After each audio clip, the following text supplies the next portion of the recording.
Mr. Rufai. Thank you very much.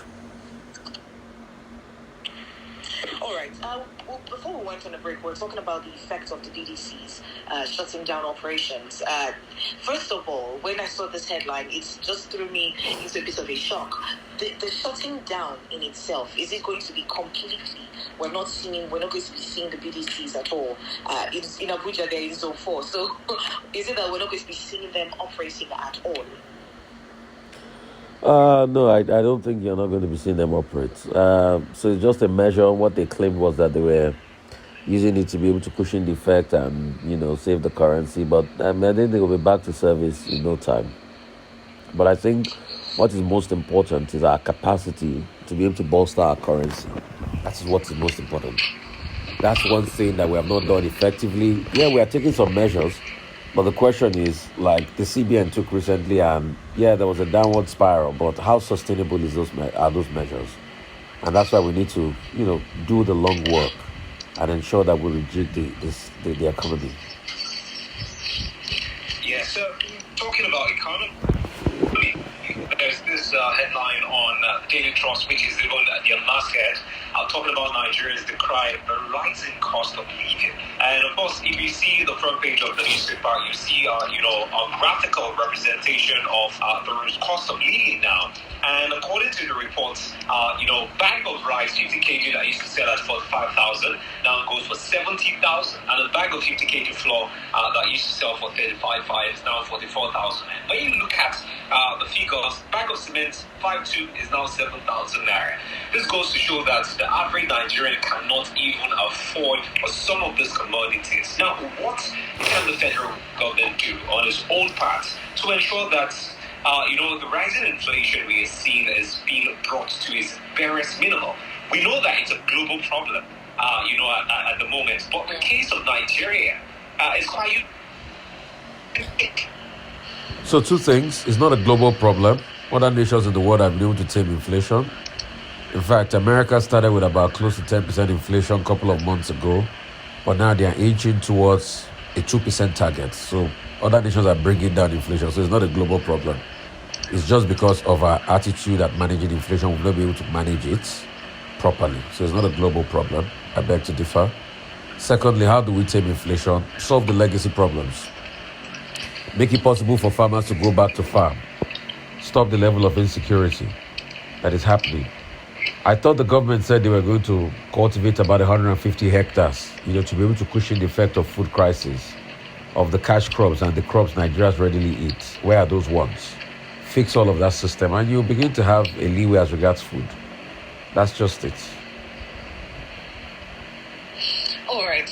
Looking at some of these stories that are trending right now, if we're moving on to insecurity, the state police calls for state policing is also, at the front burner this morning. PDP governors are telling the federal government to establish a state policing security at this point in time.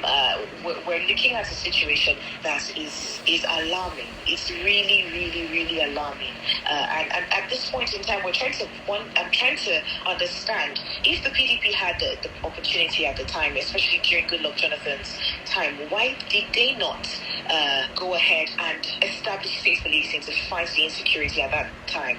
Why did they allow another party to come into power and now they're screaming for state policing?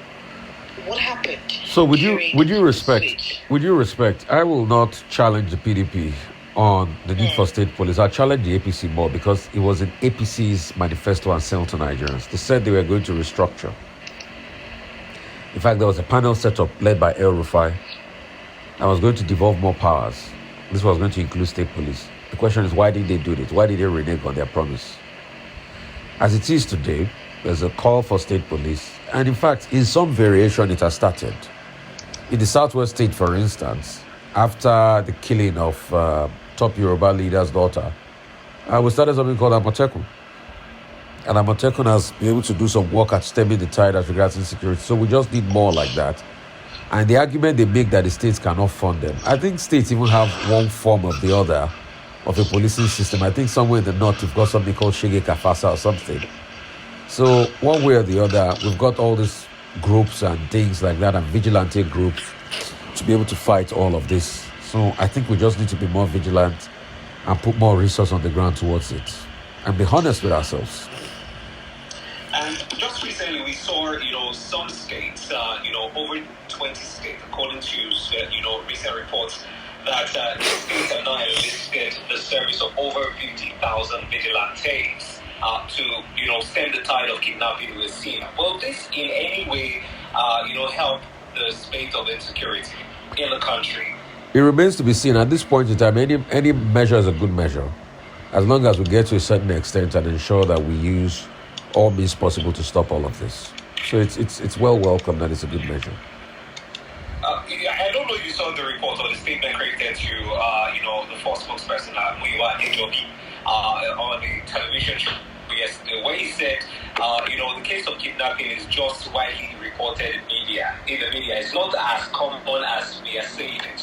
When you hear security agencies making such a remark, and a senator just 2 days ago at the floor of the House pushed for, is pushing for a bill where Nigerians can now carry their own gun to protect themselves, because he stated this in that interview, that police cannot protect us. So now looking at these two statements, senator asking that we carry guns, the police spokesperson saying the case is only widely spread on social media, it's not as it's being reported. Which should Nigerians now go by? I think the police should send their spokesperson back to school, because it's obvious he doesn't even know what communication is all about. And this idea of police using people within the force to do spokesperson, I think it falls short. I think it's best they get PR specialists, that can craft a proper conversation than just taking somebody among their rank and file and turn them into a spokesperson that have no experience about communication, because they do the worst. They become very insensitive and they don't understand. And I think my response to my very good friend, Mr. Muyiwa, will be, you should go and tell that to Nabena's sister that were kidnapped, that insecurity is not rampant, that people are just talking about it on social media. And I think the job of a spokesperson is so critical, rather than them playing kid gloves or something with it. And that interview was an appalling one he had yesterday. He also further went ahead to say that paying ransom is criminal. You think Nigerians love to pay ransom? They pay ransom because you, as the police, you have failed. Paying ransom is a reflection of your failure as the police. So I think the police should do better as regards spokesperson. I mean, a lot of them are hardly not trained in this area. They don't even understand what it is. So in other words, ACP or Lumiwa needs to go back to probably the School of Journalism or no, it doesn't need to go back to School of Journalism. It needs to go back to School of Proper Training of Public Communications. That's just it. Since he cannot effectively use his own acumen to be able to communicate, then it should be taught. It should go back to a refresher course. And if possible, rather than saying all of this, you should stay off interviews. What you will have expected to say is, okay, we acknowledge the concerns of the citizens, and this is what we are doing as regards it.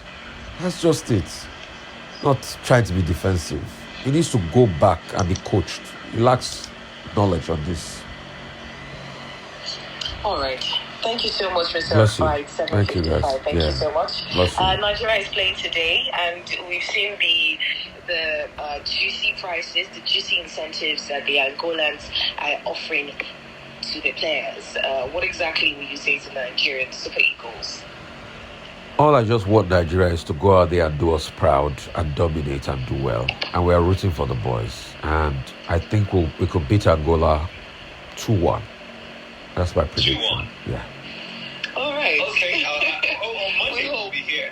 See if your prediction is right or not. Thank you.